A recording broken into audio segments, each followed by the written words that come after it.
día, buenas noches, Dios le bendiga. De verdad qué gusto poder estar nuevamente con ustedes en esta transmisión en vivo.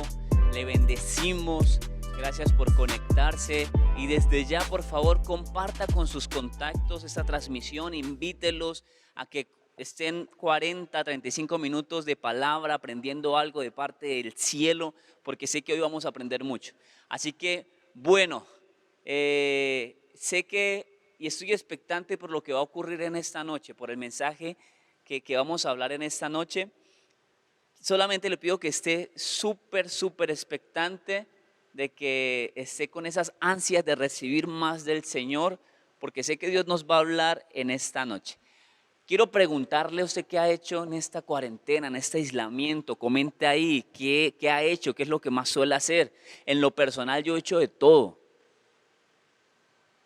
La Biblia la he leído muchísimo, he tenido que trabajar, he tenido que estudiar, he visto películas, inclusive he estado haciendo ejercicio a ratos, he compartido con mi familia y también he visto series de Netflix.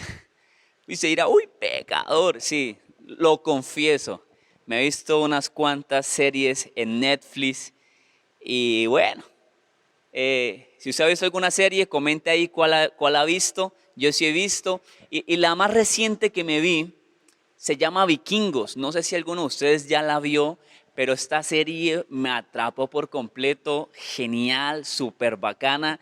Para los que la vieron saben de qué trata. Para los que no la han visto, pues trata de conquistas, de peleas. Estos nórdicos, estos vikingos salían en masas a conquistar, a batallar, a pelear por sus dioses. Bueno, eso era una cosa loca. Esta serie me atrapó y me gustaba mucho el hecho de sus peleas, me gustaba mucho la cosmovisión que tenían de sus dioses.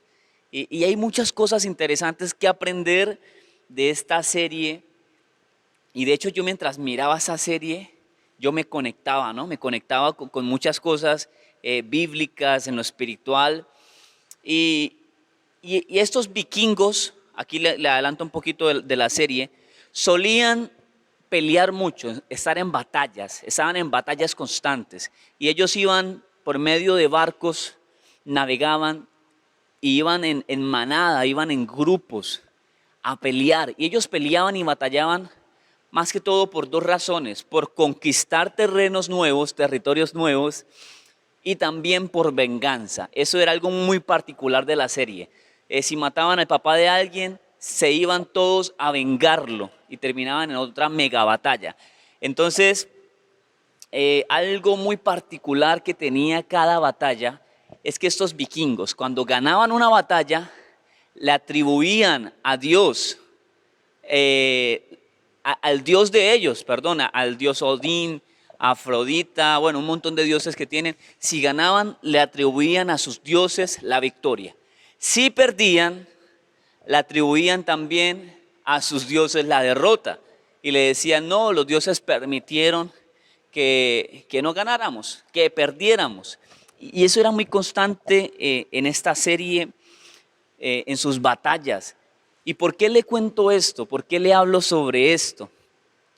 Le hablo sobre esto porque encontré una gran similitud con una historia en particular de la Biblia. Yo dije, wow, esto, y cuando lo leí, me metí a la serie. Dije, wow, es idéntico lo que pasó aquí en la Biblia con muchas batallas que me vi en la serie de Vikingos.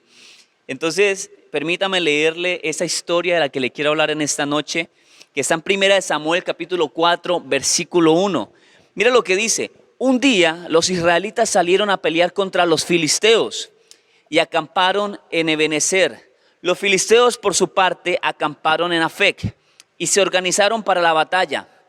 Comenzó el combate y los filisteos derrotaron a los israelitas, matando como a 4,000 de ellos. O sea, la batalla se armó y en el primer round los israelitas perdieron. Sigue diciendo, versículo 3. Cuando el resto del ejército israelita regresó al campamento, los jefes del pueblo se preguntaban, mira la pregunta de los capos allí de ese ejército, decían, pero ¿por qué Dios dejó que los filisteos nos derrotaran? Esas eran las preguntas de ellos. Y se levantó por allá uno y dijo, vamos a Silo a traer el cofre del pacto. Así Dios nos salvará de nuestros enemigos. A uno se le iluminó el bombillo, pero muy mal iluminado. Dijo, traigamos el arca del pacto, que con esa arca aquí vamos a ganar la batalla. Sigue diciendo el versículo 4. Entonces el pueblo mandó a traer de Silo el cofre del pacto, o sea, el arca del pacto, donde el Dios Todopoderoso reina entre los querubines. Y mire quiénes la trajeron, los hijos de Elí, Ofni y Fines, venían con el arca del pacto. Cuando el cofre del pacto llegó al campamento israelita, todo el pueblo, todos los israelitas gritaron tan fuerte que la tierra tembló, dice la palabra. La tierra tembló. Al oír los gritos, los filisteos, mire, los enemigos cuando oyeron esta bulla, se preguntaron, ¿por qué hacen tanto escándalo esos israelitas? Cuando los filisteos se enteraron de que los israelitas habían traído el cofre del pacto de Dios a su campamento, mire lo que pasó con el grupo enemigo. Les dio mucho miedo y algunos de ellos decían, estamos perdidos, ya, pailas, porque Dios ha llegado al campamento israelita. Esto nunca nos había pasado. Nadie podrá salvarnos de ese Dios todopoderoso, nadie. Es el Dios que destruyó en el desierto a los egipcios con toda clase de terribles castigos. Mire el conocimiento que los filisteos, el pueblo enemigo, tenía sobre el arca del pacto. Sabían mucho y estaban asustados, pero en medio de un ejército siempre van a estar los valientes. Y pues no defiendo a los filisteos, pero hubo un valiente allá que se levantó y gritó y dijo, filisteos, no se desanimen, sean valientes, de lo contrario los israelitas dejarán de servirlos y nosotros pasaremos a ser sus esclavos. Peleen como hombres. Se levantó un líder allá a darle ánimo a estos filisteos. Dice el versículo 10, los filisteos pelearon contra los israelitas y los derrotaron. La matanza fue muy grande, pues mataron a 30,000 soldados israelitas y el resto del ejército huyó a sus casas. Versículo 11 final. Además los filisteos, mire esta cosa extraordinaria que pasó aquí. Además los filisteos capturaron el cofre del pacto de Dios y mataron a Ofni y Fines, hijos de Elí. Oramos. Padre, te doy gracias, Señor, por este espacio de palabra. Te pido, Señor, que seas tú usando este mensaje que salió de la fuente primaria de las Escrituras, para que la gente que está viendo esta transmisión pueda tener un mensaje claro y práctico que bendiga sus vidas. Padre, te doy toda la gloria y toda la honra en el nombre de Jesús. Usted escribe allí, amén. Bueno, querida iglesia, voy a dar inicio los miércoles que me corresponda predicar a esta nueva serie que la he titulado Cabot, serie Cabot. Y mi primer episodio, porque sí, estoy en modo serie, estoy así lleno de series y voy a empezar con episodios. Así que el primer episodio de esta serie Cabot se llama El amuleto maldito. Sí, señores, hoy vamos a hablar del amuleto maldito. Ya le hablé sobre vikingos, le hice el paralelo con esa historia bíblica, con esta batalla que hubo en esos tiempos del sacerdote Elí. Pero antes de iniciar a predicar y a hablar con libertad, permítame explicarle a aquellos que quizás no conocen mucho de la palabra sobre quién era Elí. Recuerden que Elí era el sacerdote encargado en ese tiempo, el principal sacerdote, era el único que podía entrar al lugar santísimo donde estaba el arca del pacto. Y este sacerdote tenía dos hijos, dos bellezas de hijos. Uno se llamaba Ofni y el otro se llamaba Fines. Ellos eran hijos del sacerdote, por ende ellos también eran sacerdotes. Estos dos hijos de Elí también servían en el tabernáculo, también ofrecían sacrificios y hacían labores clericales, labores de la iglesia. Los filisteos que también se mencionan en esta historia, no voy a entrar por allá en contextos históricos, pero confórmese con saber que los filisteos eran los enemigos de la historia. ¿Listo? Y los israelitas, pues los israelitas son el pueblo de Dios. Es el pueblo de Dios en ese tiempo, en este tiempo y para siempre, ¿ok? Y el arca del pacto, que también juega un papel muy importante en esta historia. Recuerde que el arca del pacto nace o su origen se da con Moisés. Dios le dice a Moisés que haga un tabernáculo, que haga todo eso, pero también le da la orden de que construya un arca. Y le dice cómo construirla, de qué medidas, con qué madera, con qué metales. Le da detalladamente absolutamente todo para decirle cómo tenía que ser ese arca. Bien, entonces el arca, el origen, nace allí con Moisés por orden divina, por orden de Dios. Y aquí va una pregunta para el que la quiera responder ahí en el comentario de Facebook o Instagram. ¿Qué contenía el arca del pacto? ¿Qué había adentro del arca del pacto? Rápido, coméntenlo. Vamos a ver quién lo dice. Habían 3 cosas. Número uno, las tablas de la ley. Por allá Pinta lo dijo que está atrás barriendo. Las tablas de la ley. Muy bien a los que dijeron las tablas de la ley. Número 2, la vara de Aarón que reverdeció. Sí, señores. Y número 3, estaba el maná que cayó en el desierto mientras ellos estaban allí caminando. Estos 3 elementos estaban dentro del cofre, dentro del arca del pacto. Y quiero que sepa algo para los que están viendo quizás por primera vez este en vivo o no saben o no tienen mucho conocimiento sobre qué era ese cofre. Pues esa caja, ese cofre de oro con madera de acacia representaba nada más y nada menos que la mismísima presencia de Dios. Ese cofre en ese tiempo representaba a Dios en la tierra. Y ese cofre estaba en un lugar llamado lugar santísimo, en el cual solamente el sumo sacerdote podía entrar una vez al año y ofrecer sacrificio por el pecado de todo el pueblo israelita. Ya, ahí le di un pequeño contexto sobre lo que era este arca. ¿Y por qué te hablo de qué era el arca, su origen, qué representaba? Porque recuerde que estamos en esa serie llamada Kavod, el peso de la gloria de Dios, su presencia. Y me llama poderosamente la atención algo con este tema, y es que estos benditos hijos de Elí y los benditos líderes del ejército de ese entonces, de esta batalla, lo que hicieron fue mandar a traer el arca del pacto. Y empezando ahí ya cometieron un gravísimo error, porque recuerde que el único que podía entrar y sacar el arca del pacto o moverla era el sumo sacerdote, en este caso Elí. Pero ¿quiénes entraron? Ofni y Fines, o sea, que empezaron con profanación. Imagínense, o sea, esta gente arrancó mal. Y de hecho, hablo sobre eso porque cuando los hijos de Elí iban con el arca del pacto para el campamento donde se estaban preparando nuevamente para la segunda batalla, y cuando llegaron con el arca del pacto, dice la Biblia que todos empezaron a gritar, se emocionaron y gritaban, ¡ah! Estaban súper metidos, contentos, felices.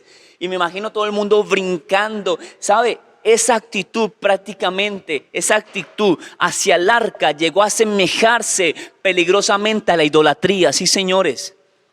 ¿Por qué hablo de idolatría? Usted dirá, pero es que es el arca del pacto. Mire, en ese entonces, cuando habían batallas, los paganos, los filisteos, la gente que tenía muchos dioses, acostumbraban a llevar imágenes gigantes de sus dioses para las batallas. ¿Y sabe qué hacían? Gritaban, alababan a ese Dios. Entonces vemos aquí que el pueblo de Dios, prácticamente estaba rayando y estaban pasando a ser idólatras. Sí, señores, nosotros como hijos de Dios podemos empezar a ser idólatras, a idolatrar lo incorrecto. Nos puede empezar a pasar lo que le pasó a Juan en su visión cuando estaba en la isla de Patmos. Usted sabe muy bien que se le apareció un ángel y Juan se postra a adorar al ángel y el ángel le dice: no, Señor, no se le ocurra adorarme a mí. El único que merece adoración es Dios. Yo soy solamente un ángel, un siervo de Dios, parafraseado. Pero solemos adorar las cosas incorrectas, solemos idolatrar las cosas que no son. De hecho, hay muchas personas, hay mucha gente que termina viendo la iglesia, termina viendo al pastor, termina viendo el púlpito, la tarima, como cosas de amuletos. Terminan viéndonos como unos amuletos de protección, amuletos divinos. Mi hermano, terminamos perdiendo la verdadera perspectiva de lo que verdaderamente importa. Una vez vi a alguien tocando el púlpito en donde predicó el pastor X, no de esa iglesia, me voy a reservar, y se lo pasó por la frente. O sea, como si hubiese un poder ahí divino que si se lo pone en la frente, Dios los libera, los protege.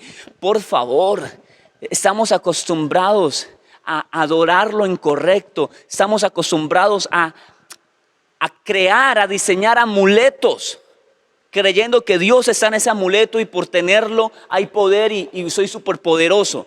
De hecho, ¿cuántas personas no hay como Simón el mago? Recuerden Hechos. Simón el mago, este hombre que hacía magia pagana. De la nada ve que Felipe empieza a predicar, la gente se convierte, empiezan a bautizarse, este mago también se convierte, después llega Pedro y Juan, si no estoy mal, y empiezan a hacer milagros. Y este Simón el mago, ¿sabe qué es lo que hace? Le dice a Pedro y a Juan: venga, ¿cuánto vale ese Espíritu Santo? Yo quiero comprar ese poder que ustedes tienen. ¿Cuánto vale? Vamos a negociar pues, papá, porque yo también quiero hacer milagros, también quiero levantar a la gente. Mire, con Dios no se negocia. No podemos tomar los atajos para adquirir la presencia de Dios. Y muchas personas creen que por venir los domingos a la iglesia van a ser mega bendecidos. Muchas personas creen que por diezmar, muchas personas creen que por levantar las manos van a ser hiper mega poderosos. Déjame decirte algo en esta noche. Lo externo no superará nunca lo interno.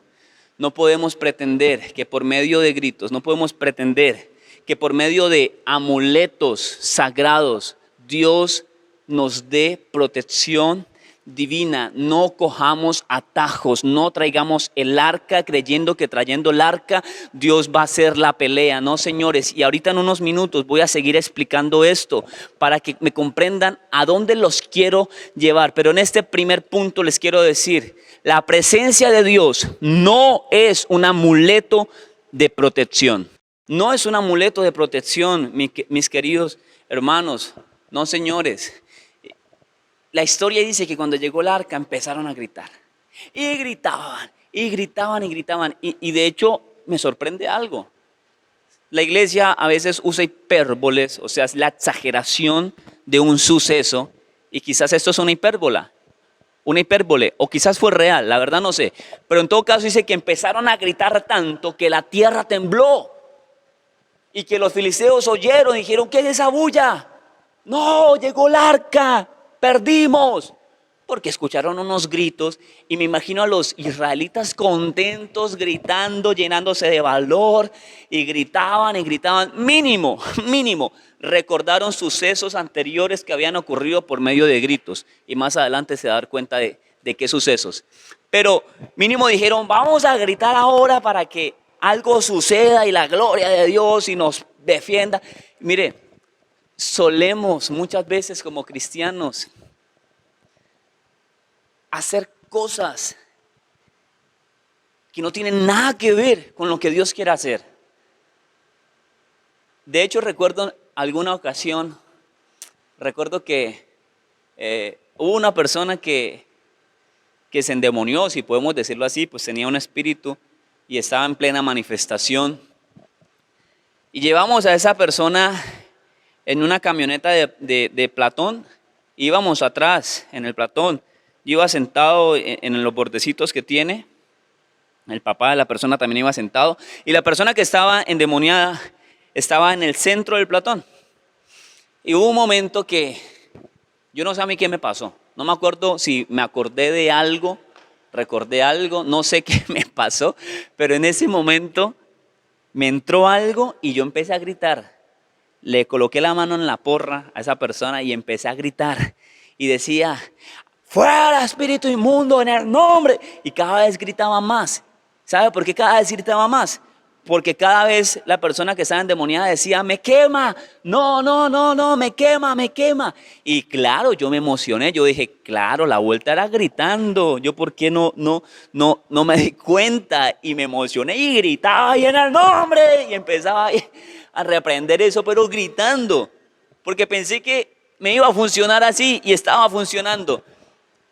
Cuando me emocioné tanto, me bajé de donde estaba sentado y puse mi mano en la platabanda donde la muchacha estaba sentada, y cuando pongo mi mano en ese platón, me toca quitarla porque eso estaba hirviendo, mi hermano. Yo no sé, pero había algo, pero eso estaba calientísimo. Entonces lo que pasa es que la muchacha no se estaba quemando por mis gritos, ni por mi de nuevo en cuanto a mencionar a Jesús, sino que decía: me estoy quemando porque estaba calientísimo la platabanda, bro. ¡Qué vergüenza! ¡Qué vergüenza! Pero a veces creemos que se trata del que más grite. A veces creemos que, no sé, que Dios es sordo y que tenemos que gritar para que nos escuche y haga algo. De hecho, y hablo de mí para no rajar de nadie ni que usted se sienta como que, uy, no, pero ¿por qué Fabián no está tirando? No, hablo de mis experiencias. En una ocasión, déjeme contarle otra, yo fui ministrado y era de parte de Dios y lo reconozco y lo recuerdo. Y creo que ha sido la primera y única vez en donde mi cuerpo empezó a temblar. Empezó a temblar. Nunca había sentido algo así. Empezó a temblar, lloré como nunca, sentí una presencia de Dios súper bonita, trajo paz a mi vida, hubo una edificación a través de esa administración. Pero ¿qué pasó? Semanas después, cuando había un suceso igual de ministración, perdón, pero lo veo así porque me pasó a mí y hablo de mis experiencias. Semanas después llegaba un predicador, hacía el llamado y yo pasaba. ¿Y sabe qué hacía? Yo empezaba a temblar, porque inconscientemente había somatizado manifestaciones exteriores como el tembleque para provocar mayor unción en mí y sentir que Dios me estaba ministrando. Así me pasó a mí. Entonces, después del tiempo me di cuenta que estaba temblando ya voluntariamente y no involuntariamente. Somaticé, porque creemos muchas veces que tenemos que hacer cosas para que Dios haga algo por nosotros. Y aquí están estos manes, estos israelitas, gritando, porque se acordaron de sucesos anteriores donde gritaban y se derribaban murallas. Y gritaron pensando que gritando y trayendo el arca del pacto iban a ganar. Creían que Dios se iba a aparecer y iba a pelear por ellos y vamos a ganar. Y mis hermanos, no fue así. Y quiero dejarte algo claro acá. No se trata de hacer cosas externas para llamar la atención de Dios. No, recuerda que Dios trabaja de adentro hacia afuera. Dios ve al que está en lo secreto y lo recompensa en público. Dios ve al que ora en secreto y lo recompensa en público. Dios ve al que da generosamente en secreto, que tu mano derecha no sepa lo que hace tu izquierda, y lo recompensa en público. Mis hermanos, Dios trabaja de adentro hacia afuera, no de afuera hacia adentro. Así que en vez de estar somatizando, gritando, haciendo cosas que Dios nos ha mandado a hacer, ni siquiera a través de su palabra, más bien procuremos vernos internamente cómo está nuestra comunión con Dios, que eso es lo que verdaderamente importa. Así que en ese segundo punto te quiero decir que no es ni con gritos ni con tembleques, es con comunión. Es con comunión con Dios, con su Espíritu Santo. Eso te va a dar la victoria, eso va a dar la ganancia en tu vida, en todas tus áreas, nada más. Y narrando la historia, vemos que cuando el arca Está en el campamento de los israelitas, que Ofni y Fines la trajeron. Vemos que los filisteos se dan cuenta y ellos mismos empiezan a hacer mención de lo que había ocurrido con esa arca, con ese arca del pacto. Y empiezan a decir, no, trajeron el arca y ese cofre tiempo atrás los ha defendido, los ha proveído. Ese cofre es poderoso, esa presencia que hay ahí, ese Dios es extraordinario. Mire, los filisteos conocían cosas que Dios había hecho tiempo atrás a través de ese cofre, de su presencia misma que representaba en ese tiempo. Pero ¿sabe algo? Al parecer, esas glorias pasadas, sí señores, esas glorias pasadas de ese cofre del pacto fueron las que movió a Ofni y Fines y a los líderes del ejército a traer el arca. Mínimo ellos también se acordaron, mínimo ellos también dijeron, tenemos que traer el cofre porque ese cofre es el que ha hecho ganar peleas en tiempos atrás, ese cofre es el que ha hecho que los mares se abran, ese cofre es poderoso, tenemos que traerlo. Mínimo iglesia. Ofni y Elif recordaron las glorias pasadas que había hecho este cofre y mínimo pensaron que podía suceder en esta batalla que estaban enfrentando. Pero el resultado, ¿cuál fue? Mire, los israelitas estaban contentos cantando victoria. El cofre está con nosotros, vamos a ganar. Resultado de la batalla. 2 combates perdieron. Más de 3,000 hombres, 30,000 hombres perdieron en su segunda batalla y con el cofre de la presencia de Dios. Mira, Ofni y Fines y los líderes del ejército, ¿saben qué representan? Representan a esa generación que conoce al Dios del pasado, pero que no conocen al Dios de su presente. Te lo repito, Ofni y Fines representan al Dios, a esa generación que conoce al Dios del pasado, de las obras, proezas del pasado, pero que no conocen a un Dios que hace proezas, que hace milagros, que pelea batallas en su presente. Por ende estaban aferrados a traer ese bendito cofre. Ofni y Fines representan a esa generación que carecen de experiencias personales con Dios, pero que viven de experiencias ajenas de los demás. Una generación que no conoce a Dios personalmente. Una generación que su fe está basada en experiencias de sus amigos, de sus pastores y de sus líderes. Déjame decirte, el Dios de Abraham, el Dios de Isaac, el Dios de Jacob, el Dios de Moisés, el Dios de David, es el mismo Dios que yo tengo, es el mismo Dios que tú tienes. Ese mismo Dios te pertenece y está contigo. Qué bueno que Dios haya hecho cosas en el pasado, pero mófate, alégrate, enorgullécete por las cosas que Dios ha hecho en tu presente. Porque Dios puede hacer cosas con tu presente. Lo que te quiero decir, o lo que te estoy tratando de decir es que no podemos vivir de glorias pasadas. Si Dios te habló hace años, deja de estar mofándote y diciendo, es que cuando Dios me habló fue tan grandioso. No, más bien preocúpate, porque por estar sacando pecho y diciendo que Dios te hablaba, no te diste cuenta que ya no te habla. Preocúpate por eso. No vivas de glorias pasadas. No vivas recostando tu fe a lo mucho que servías antes.